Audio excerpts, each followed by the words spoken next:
Bonjour à tous, on se retrouve pour une nouvelle position avec ici le trait pour les noirs bon, au niveau du matériel, dame déjà, dame 2 tours, un cavalier pour les noirs, 5 pions, dame tour, fou cavalier, 5 pions pour les blancs. Donc une qualité d'avance pour les noirs, une tour contre un fou, une qualité d'avance, un cavalier attaqué. Le roi blanc quand même sous pression puisque la tour noire ici contrôle la première rangée. On voit la dame blanche qui n'est pas loin du roi aussi. Bon, les tours en liaison. Le cavalier qui pourrait arriver. Ah, la dame est attaquée quand même. Attention, attention, la dame est attaquée. Donc ici, les blancs ont une menace concrète, hein. Ils attaquent la dame et ils attaquent le cavalier. Du coup, si on bouge la dame, on va perdre le cavalier.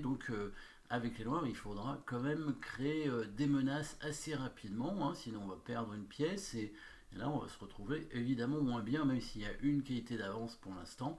Ça risque de pas durer. Les blancs devraient récupérer un cavalier. Donc ici, coup forcé, bien évidemment, une tour qui peut donner échec en G1. Est-ce que ça a un intérêt ce coup? Le roi va prendre et après il n'y a pas d'autre échec. Si la tour peut revenir, mais ça sert à rien. On va pas donner une tour pour ramener une tour au même endroit. Ça va pas être très utile. La dame noire n'a pas de case supplémentaire, pas de menace de mat, non. Est-ce que la dame peut donner échec? Elle peut donner échec en se sacrifiant, évidemment. Est-ce que ça a un intérêt?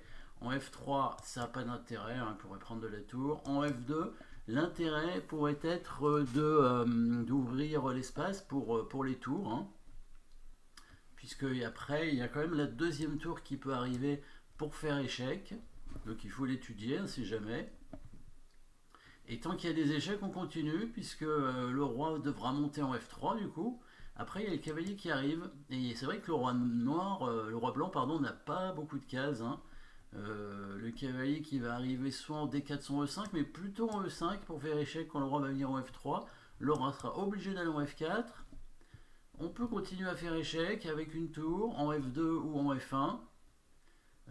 Probablement en F1 c'est mieux pour conserver l'autre tour pour aller prendre ce pion derrière, hein. Tour F1, donc ici on continue la variante, hein. Le roi continue, il est obligé d'aller en G5. Est-ce qu'il y a des échecs intéressants? Le pion F6 peut pas trop avancer parce qu'il y a le cavalier qui va prendre.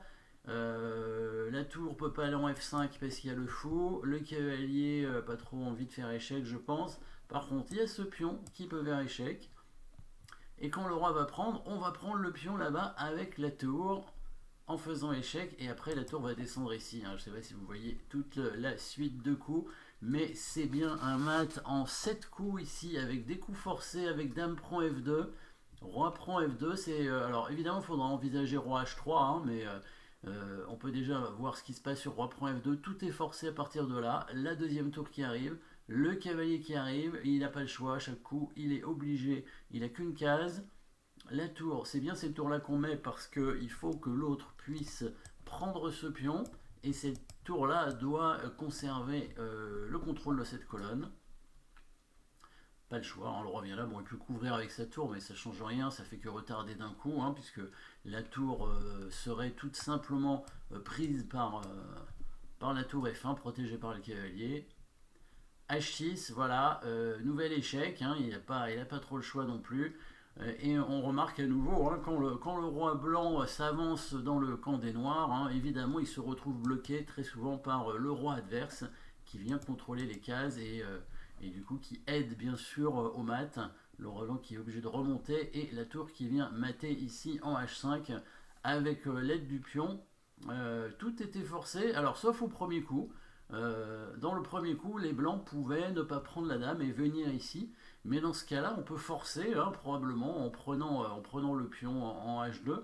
Après, ici, un coup comme tour 2, à mon avis, est possible, hein. Ça paraît déjà suffisamment fort pour mater rapidement, parce que là, il n'y a plus la menace sur la dame. Bon, les blancs peuvent prendre le cavalier, mais ils devraient se faire mater assez rapidement après la prise du pion.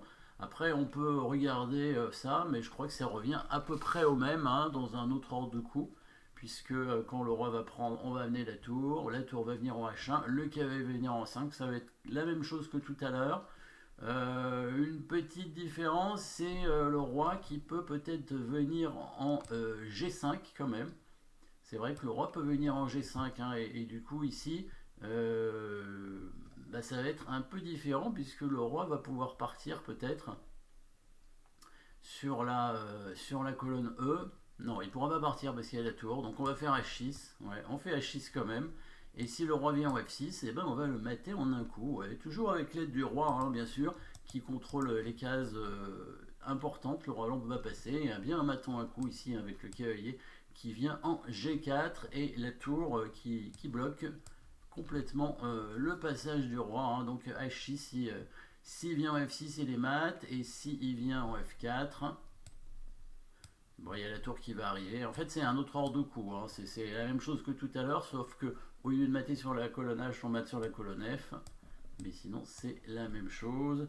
Et s'il était venu directement en F4, voilà, là on revient dans la variante de tout à l'heure avec l'échec en F1, avec l'échec en H6, et on revient avec cette tour là pour mater sur la colonne H. Voilà. Donc coup forcé ici, hein, grâce à l'aide de ce sacrifice de dame, hein, destruction de la chaîne de pions devant le roi, et attraction aussi, hein, puisque les deux tours et le cavalier vont aider à mater. Merci d'avoir suivi cette position. N'oubliez pas de vous abonner et à très bientôt.